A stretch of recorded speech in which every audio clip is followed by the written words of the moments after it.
Jail से फरार होने के बाद हमारे बेटे को फिर से काल कोठरी में भेज दिया गया और तुम कुछ नहीं कर सके। मैं दूसरे किनारे पर उनका इंतजार ही करता रह गया सर।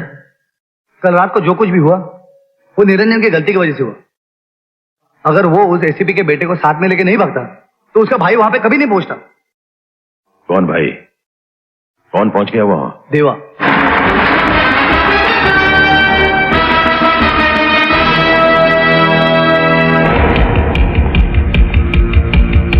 ठहरो।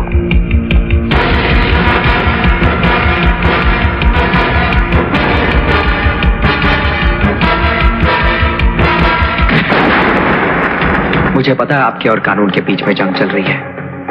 आप कानून तोड़ें या कानून आपको, इससे मुझे कोई मतलब नहीं। मैं यहां सिर्फ इतना समझाने आया हूं कि दोबारा इस जंग में मेरे भाई को घसीटने की कोशिश मत कीजिएगा, वरना कानून मुझे अपने हाथों में लेना पड़ेगा और यह आपके लिए अच्छा नहीं होगा।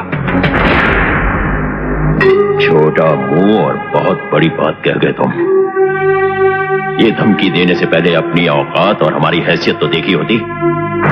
ड्यूटी का हाथी को धमकाना अच्छा नहीं लगता बरखुरदार। छोटी होती तो बहुत छोटी है शोभराज साहब, लेकिन अगर हाथी के कानों तक पहुंच जाए तो उसकी मौत का कारण बन जाती है। और आप अपनी जिस हैसियत की बात कर रहे हैं ना, उस हैसियत को बहुत अच्छी तरह से जानता हूं मैं। बहुत अमीर करोड़पति हैं आप, लेकिन अपने बेटे की जिंदगी बचाने के लिए भिखारी बनकर मेरे बाबूजी के सामने भीख मांग चुके हैं आप।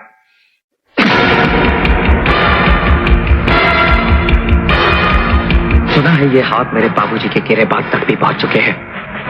10-15 मिनट लोहे के वजन उठाकर कसरत कर लेने से ये मत समझिए कि आप बहुत मजबूत हो गए हैं। मैं हर दिन 15 घंटे पिछले 15 सालों से सिर्फ लोहे का काम कर रहा हूँ, और लोहे से जब शीशा टकराता है तो उसके इतने टुकड़े हो जाते हैं कि गिरना मुश्किल हो जाता है। अंग्रेजी में एक कहावत है, एंगर। किसी और को सुनाना, मैं सिर्फ एक जुबान समझता हूँ, हिंदुस्तानी, और उसमें एक कहावत है, 100 सुनार की और 1 लोहार की।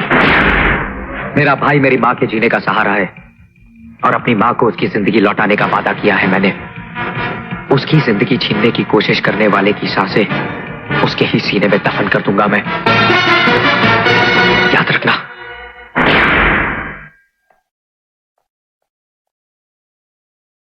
सर, अगर आप कहें तो। नहीं माइकल, मैं तो समझता था कि इसका बाप ही नाग है, लेकिन ये हरामजादा तो कोबरा निकला। दोनों के फन को चलने का कोई दूसरा तरीका सोचना पड़ेगा। क्या कह रहा था वो? कि उसका भाई उसकी मां के जीने का सहारा है? तब तो उस सहारे को जल्द अज जल्द फांसी होनी चाहिए।